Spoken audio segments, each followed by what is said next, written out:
96. Sementara itu di salah satu restoran mewah yang ada di kota Montevideo, Jonathan sengaja mempertemukan Luna dengan ayahnya di sana. Kebetulan Tuan Stefan sedang mengadakan acara kunjungan ke Uruguay.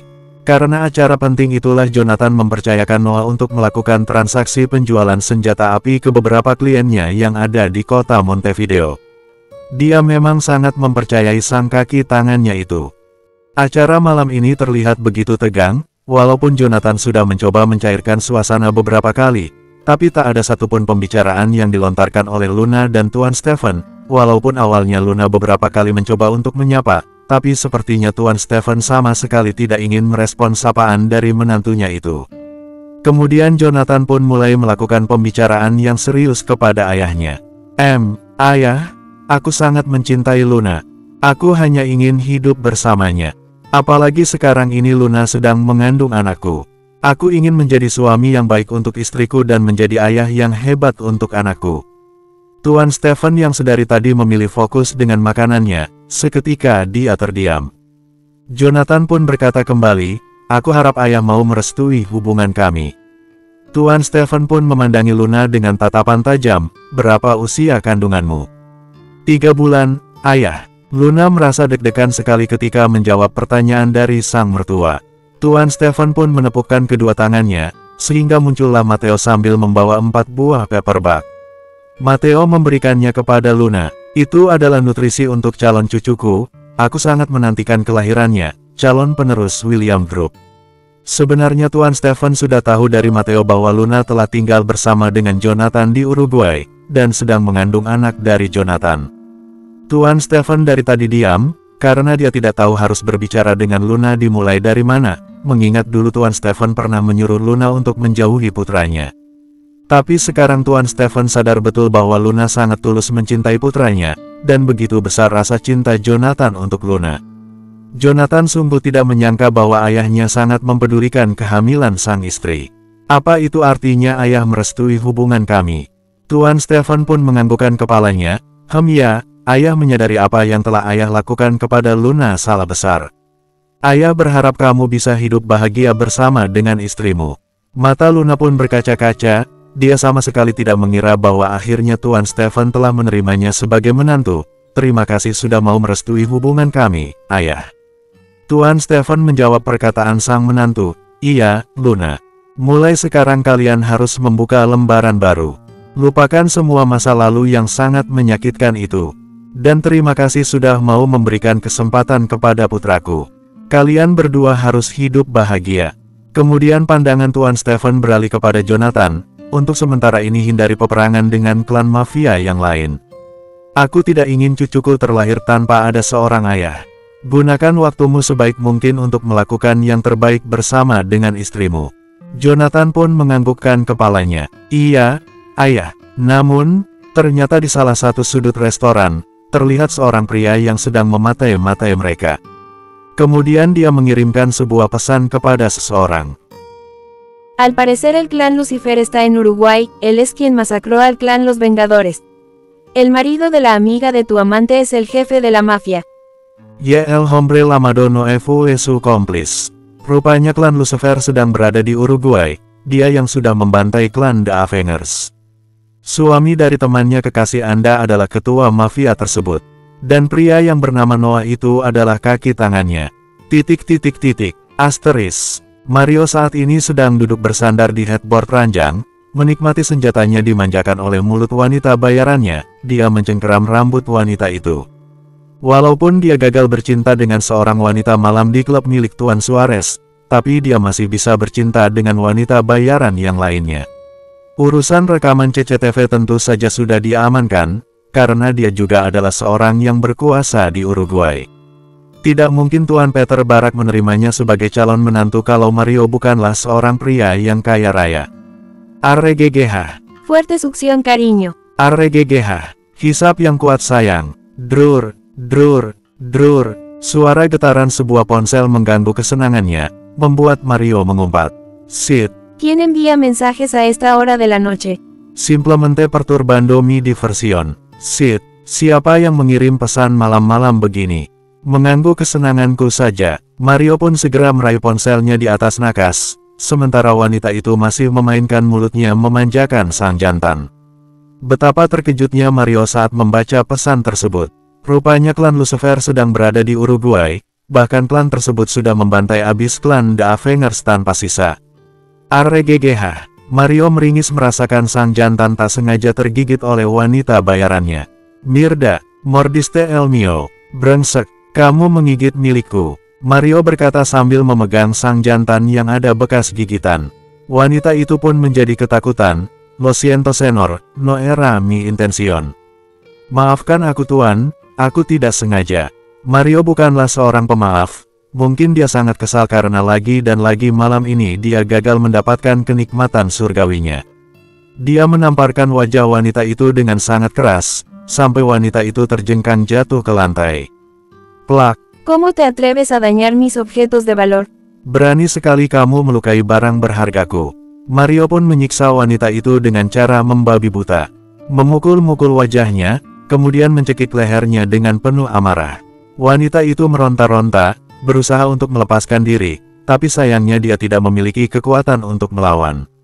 Sampai akhirnya wanita itu pun harus mati kehabisan nafas, dengan lidahnya menjulur keluar dan matanya melotot. Mario memang sudah terbiasa seperti itu, jika wanita bayarannya tidak bisa membuatnya puas. Dia akan membunuh wanita itu. Mario pun segera berdiri, dia terengah-engah memandangi pelacur yang sudah dia bunuh. Kemudian dia segera menelpon asistennya, "Hai Unatarea Parati, ada tugas untukmu." Bersambung, 97. Sedangkan di salah satu klub malam yang ada di kota Montevideo, terlihat Devina yang sedang dirangkul oleh Naiki. Devina yang sudah mabuk berat, dia tidak bisa melawan Naiki. Wanita itu hanya bisa memberontak dengan sisa tenaga yang dia punya. "Naiki, Deja Meir. Naiki, lepaskan aku." Noah yang sedari tadi memperhatikan mereka dari kejauhan, dia pun hanya bisa menghela nafas kasar. Mengapa setiap kali dia bertemu dengan Devina, Devina selalu saja merepotkannya? Padahal dia tidak ingin ikut campur ke dalam urusan wanita itu lagi. Terlebih Noah tidak memiliki kewajiban untuk menolong Devina, karena Jonathan tidak memberikan tugas untuk melindungi sahabat dari istri sang tuan muda. Namun, entah mengapa Noah merasa kesal melihatnya dan merasa kasihan kepada Devina. Dia pun segera berjalan mendekati Naiki yang sedang membawa Devina secara paksa untuk naik ke lantai atas. Tanpa basa-basi, Noah melayangkan tinju ke wajah Naiki. Buff, membuat tubuh Naiki terhuyung dan tersungkur ke lantai. Arf, pria itu meringis kesakitan, seketika wajahnya menjadi lebam. Pandangan Devina sudah mulai kabur, dia menyipitkan matanya memandangi siapa orang yang sudah menghajar Naiki. Bahkan dia sudah tidak bisa berdiri dengan tegak, menyadarkan punggungnya ke dinding. Noah, apa Devina tidak salah melihat, mengapa pria menyebalkan dan dingin itu berada di klub malam? Sit, Naiki pun mengumpat, dia segera berdiri untuk menyerang Noah. Noah segera menangkis serangan Naiki, dia memukul wajah Naiki kembali sebanyak 3 kali. Buff, buff, buff. Namun, Naiki tidak akan menyerah begitu saja, dia bangkit kembali menyerang Noah. Noah menghadapi pria itu dengan sangat tenang, dia menendang Naiki yang sedang berlari ke arahnya, tepat di bagian dadanya. Buff, tubuh Naiki pun terpental ke lantai, dia merintih kesakitan, merasakan tubuhnya seakan mau remuk. Noah pun segera menarik tangan Devina, membawanya pergi dari sana. Devina yang sudah sangat teler, dia nampak pasrah membiarkan Noah menarik tangannya, walaupun dengan sedikit kasar. Pria itu memang tidak ada sedikit pun sisi lembutnya. Rupanya Noah membawa Devina masuk ke dalam mobilnya, kemudian pria itu mengomel. "Kenapa setiap kali bertemu denganmu, kamu selalu merepotkan aku? Untuk apa kamu harus mabuk-mabukan seperti itu?" Devina menjawab pertanyaan Noah dengan sedikit ngelantur, "Apa kamu belum pernah bermain Truth or Dare? Setiap botol berhenti menunjuk seseorang, maka orang itu harus minum. Aku sering bermain seperti itu. Hanya saja malam ini adalah kesialan aku, mengapa botolnya selalu menunjuk ke arahku?" Sebelum menjawab pertanyaan dari Devina, Noah menghela nafas dengan kesal, "Itu karena kamu terlalu bodoh dan naif. Sudah jelas pria itu sengaja ingin membuat kamu mabuk." Devina tidak terima disebut bodoh oleh Noah. "Bodoh? Kamu bilang aku bodoh? Apakah kamu tahu betapa banyaknya pria di Uruguay yang sudah aku tolak? Dan kamu satu-satunya pria yang berani bilang bodoh kepadaku. Tanpa diduga Devina tiba-tiba saja memegang wajah Noah, membuat pandangan pria itu berpusat ke wajah cantiknya Devina. Noah pun menelan saliva dengan bersusah payah. Apa menurutmu aku ini kurang cantik? Mengapa kamu selalu bersikap dingin padaku? Dasar beruang kutub. Noah menjadi salah tingkah, dia segera melepaskan tangan wanita itu, membuat Devina sedikit menjauh darinya. Aku akan mengantarkan kamu pulang. Devina menggelengkan kepala. Jangan. Jangan. Ayah pasti akan marah besar kalau aku pulang dalam keadaan mabuk begini. Noah menjadi serba salah, lalu dia harus membawa Devina kemana? Apakah Noah harus membawanya ke hotel? Tapi rasanya tidak aman kalau meninggalkan seorang wanita yang sedang mabuk sendirian. Atau mungkin Noah harus membawanya ke mansion bosnya, karena ada Luna di sana. Tapi Noah rasa itu bukan solusi yang tepat.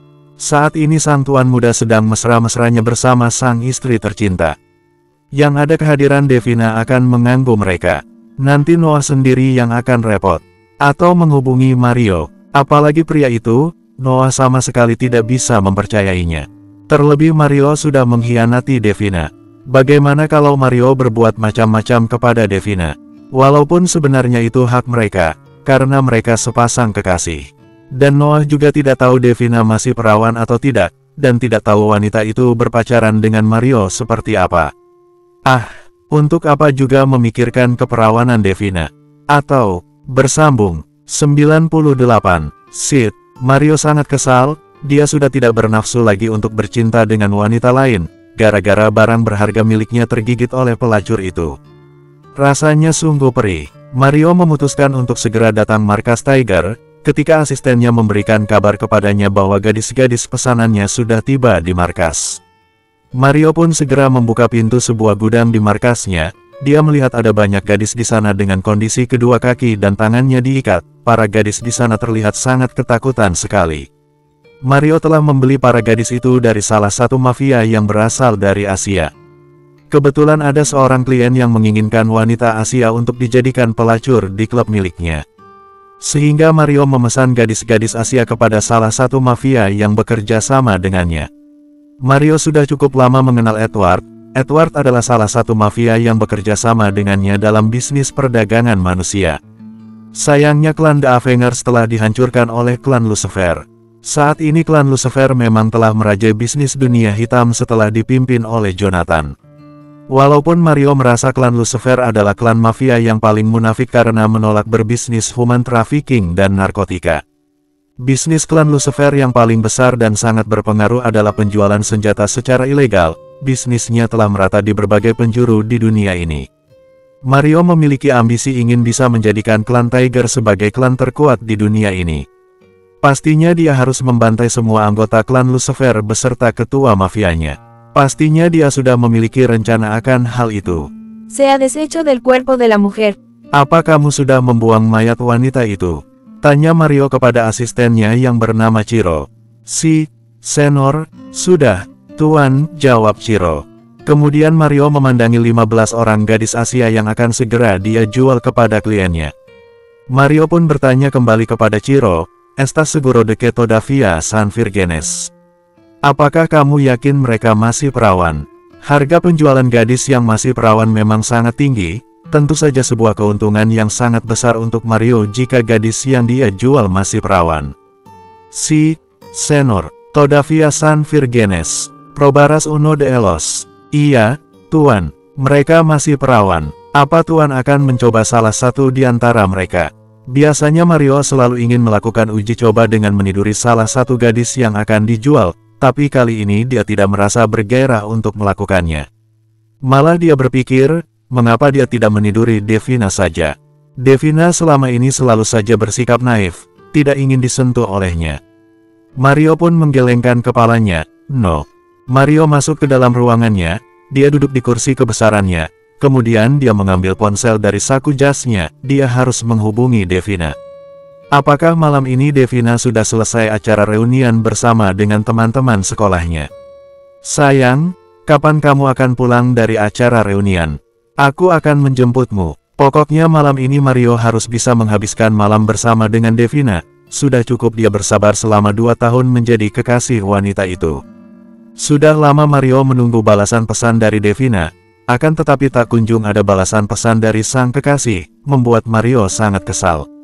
Mario pun segera menelpon Devina, rupanya ponsel Devina tidak aktif. Mengapa ponselnya tidak aktif? Mario pun segera menelpon Tuan Peter. Namun ternyata Devina belum pulang ke rumah, membuat Mario sangat kesal. Dia lupa tidak bertanya Devina bertemu dengan teman-temannya di mana. Sid, padahal sudah larut malam, tapi mengapa Devina masih belum pulang juga ke rumahnya? Apa mungkin Devina sedang bersama dengan pria lain? Seandainya Devina berani mengkhianatinya, dia pasti akan memberikan perhitungan kepada wanita itu. Mario pun memberikan perintah kepada Chiro, Chiro, por favor encuentra el paradero de Devina. Si ves a Devina con otro hombre, Simplemente mata al tipo de inmediato. Chiro, tolong kamu cari keberadaan Devina. Kalau seandainya kamu melihat Devina bersama dengan pria lain, kamu langsung bunuh saja pria itu. Bersambung, 99. Akhirnya setelah sekian lama berpikir dan terus berpikir, Noah terpaksa harus membawa Devina ke apartemennya. Dia merasa apartemennya adalah tempat yang paling aman untuk Devina. Karena Devina sudah sangat teler, Noah terpaksa harus menggendong wanita itu di punggungnya. Noah sangat merasa kesal, sedari tadi Devina tiada hentinya meracau dan bernyanyi. Suaranya sedikit nyempreng, membuat kupingnya sakit. When I see your face, there's not a thing that I would change, 'cause you're amazing, just the way you are. And when you smile. Sid, Noah mengumpat, seakan suara melengking Devina telah masuk semuanya ke dalam kuping Noah, sangat membuat kupingnya sakit. Buk, Noah segera membaringkan tubuh Devina dengan kasar di atas ranjang. Di apartemen tersebut hanya terdapat satu kamar, karena Noah merasa dia akan tinggal di Uruguay untuk sementara. Setelah urusan bisnis Jonathan selesai, mereka akan kembali ke Italia. Dan Devina masih saja bernyanyi, "The whole world stops and stares for a while." 'Cause girl, you're amazing. Just the way you are. Diamlah, kamu membuat kepalaku sakit, bentak Noah sambil mengusap-usap kupingnya. Noah pun berkata kembali sambil menatap tajam kepada Devina, "Hari ini adalah terakhir aku menolong kamu. Jangan pernah merepotkan aku lagi." Setelah berkata seperti itu, Noah memutuskan untuk keluar dari kamar. Namun dia dibuat terkejut oleh wanita itu. Devina tiba-tiba saja berdiri, dan menghalangi langkah kaki Noah sambil merentangkan kedua tangannya. "Hei beruang kutub, mengapa kamu selalu bersikap dingin padaku? Apakah aku sama sekali tidak menarik di mata kamu? Apakah kamu tahu, aku adalah Devina Barak. Banyak pria di Uruguay yang tergila-gila padaku." Noah hanya diam, dia menghela nafas dengan kasar sambil menatap tajam kepada wanita yang sedang berdiri di hadapannya itu. Devina yang sedang teler, dia masih saja berbicara ngelantur dan sempoyongan. Devina pun tertawa kecil, "Oh aku tahu, kamu pasti belum pernah jatuh cinta, iya kan? Diamlah, lebih baik kamu tidur sekarang. Aku tidak ingin berbicara dengan kamu." Noah masih berkata dengan sikapnya yang dingin. Devina tertawa kembali, "Hahaha.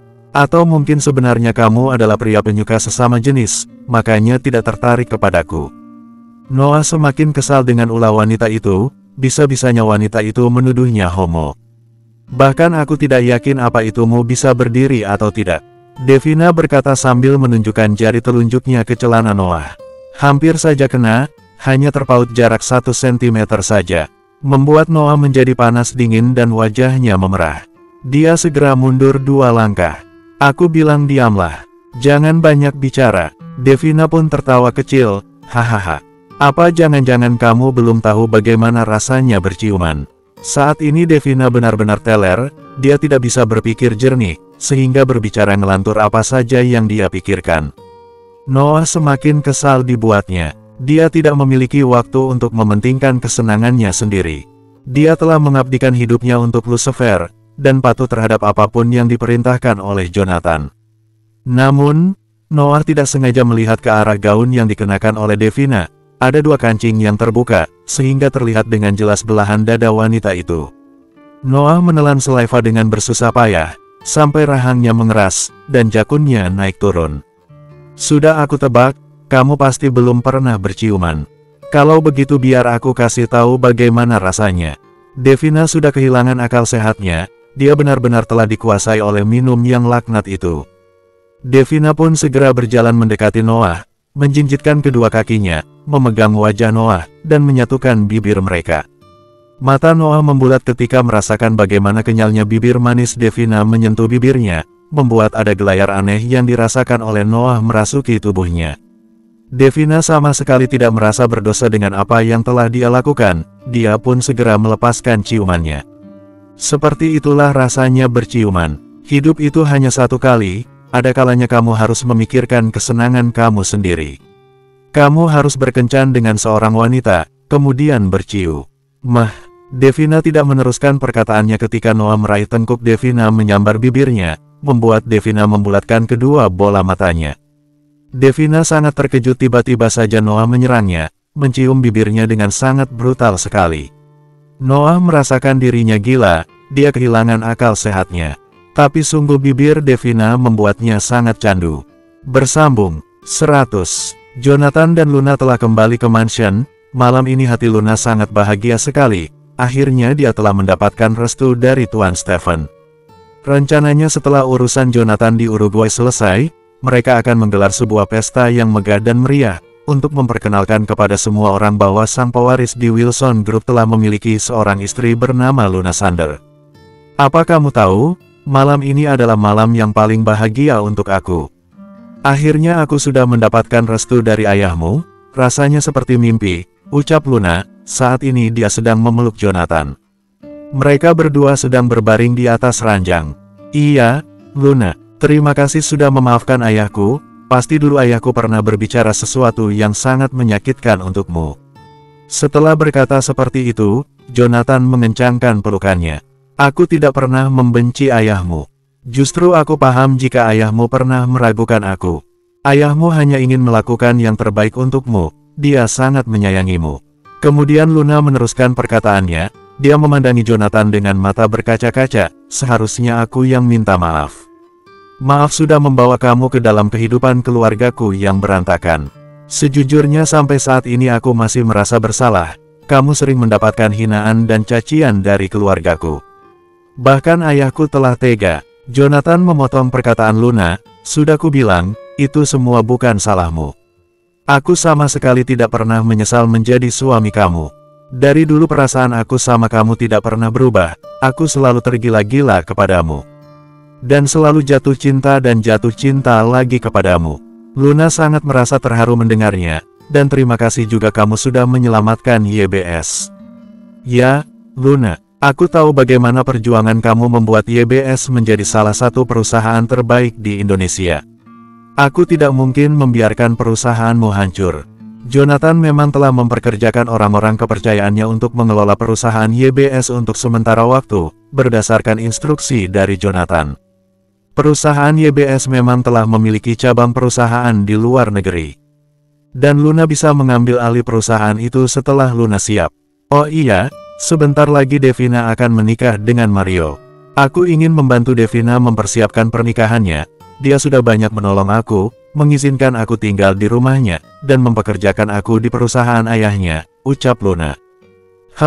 Sayang sekali. Padahal tadinya aku ingin menjodohkan dia dengan Noah. Aku sangat merasa bersalah jika demi mengabdi kepada Lucifer, asistenku harus menjadi jomblo abadi.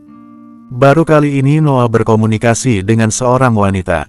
Jonathan merasa bahwa sang kaki tangannya itu sangat cocok dengan Devina. Siapa tahu Devina dapat mengobati luka hati yang dirasakan oleh Noah di masa lalu. Sebenarnya waktu itu mereka tukeran nomor ponsel karena mereka berselisih paham gara-gara Civito Labara. Tapi aku akui asisten kamu walaupun seperti robot, dia baik sekali. Dia sengaja memesan Civito Labara untuk aku, padahal saat itu dia tidak tahu bahwa temannya Devina itu adalah aku. Jonathan tercengang mendengar penjelasan dari Luna, kemudian dia pun terkekeh. Sepertinya anak kita sengaja ingin mempertemukan kita lewat Civito Labara, dan tentu saja karena ketangkasan Noah. Ya, kamu harus memberikan asisten kamu bonus yang besar. Jonathan pun tersenyum tipis, kalau masalah itu kamu tenang saja, sayang. Noah memiliki banyak uang, sebenarnya jika dia ingin, dia bisa membuat perusahaan sendiri. Bahkan banyak dari klan lain menawarkan kekuasaan padanya. Tapi itulah hebatnya Noah, dia adalah seseorang yang sangat setia kepada Lucifer. Noah adalah seorang pria yang selalu berpegang teguh dengan prinsipnya. Sebenarnya Luna sangat penasaran mengapa Noah bisa sesetia itu kepada Lucifer dan Jonathan. Tapi dia yakin Jonathan pasti sangat menghargai privasi Noah dan semua orang-orang yang bekerja padanya. Dan Luna sangat mengerti akan hal itu, sehingga dia tidak akan bertanya jika seandainya Jonathan tidak bercerita. Jonathan pun berkata kembali, sebenarnya yang dibutuhkan oleh Noah saat ini pendamping hidup. Dan jujur saja aku merasa seperti ada sesuatu antara Noah dan Devina. Mereka itu seakan ada ketertarikan satu sama lain tapi sama-sama berusaha untuk menahan diri. Luna pun tertawa kecil, sayangnya Devina adalah seorang wanita yang sangat setia. Walaupun sebenarnya dia menjalani hubungan dengan Mario karena dijodohkan, tapi Devina sangat patuh kepada Tuan Peter Barak. Jonathan pun terdiam sebentar. Mario, entah mengapa dia merasa familiar dengan nama tersebut. Kalau boleh aku tahu, apa nama perusahaannya? Mario memiliki sebuah perusahaan bernama Tiger Group. Aku juga kurang akrab dengannya, hanya saja dia pernah beberapa kali mampir ke rumah Devina. Jonathan mengerutkan keningnya. Tiger Group.